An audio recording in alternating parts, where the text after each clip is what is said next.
मैं आया हुआ था अपने खेत में और खेत में चल रहा था पानी और पानी चल तो रहा था, लेकिन हमारे गड्ढे की मेन टूट जाती है तो मैं उसको मिट्टी से जोड़ने लगता हूँ और हमारी गाड़ी भी बहुत ज़्यादा खराब हो रही थी।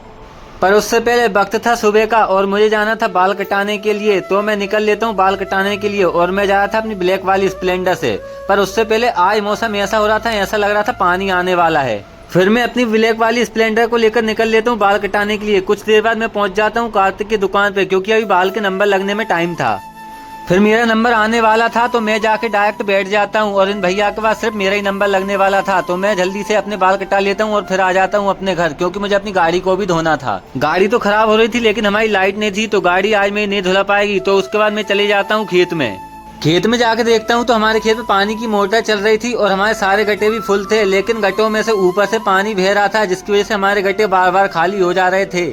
हमारे गड्ढों की मेंढ बार बार टूट जाती है तो मैं उनमें रोक लगाने के लिए उनमें मिट्टी लगाने लगता हूँ और मेरे हाथ भी खराब हो जाते हैं, लेकिन मैं रोक लगा देता हूँ, फिर हमारा पानी निकलना बंद हो जाता है। अब मैंने अपने धान के गड्ढों में रोक लगा दी थी तो अब हमारा पानी बाहर नहीं जाएगा और हमारे सारे गड्ढे भरे रहेंगे। फिर मैं खेत में हमारे आगे वाले गड्ढों की ओर चल देता हूँ, लेकिन हमारी मेंढ पर काफी ज्यादा चारा हो रहा था, जिसकी वजह से चलने में दिक्कत आती है और मुझे फिर एक और रोक दिख जाती है तो वहाँ पर भी मुझे गड्ढों को मूंझना था। फिर मैं वहाँ पर भी मिट्टी से रोक लगा देता हूँ और अपनी पानी की मोटर को चालू कर देता हूँ, क्योंकि गड्ढे में पानी कम दिख रहा था, इसलिए मैं पानी चालू कर देता हूँ।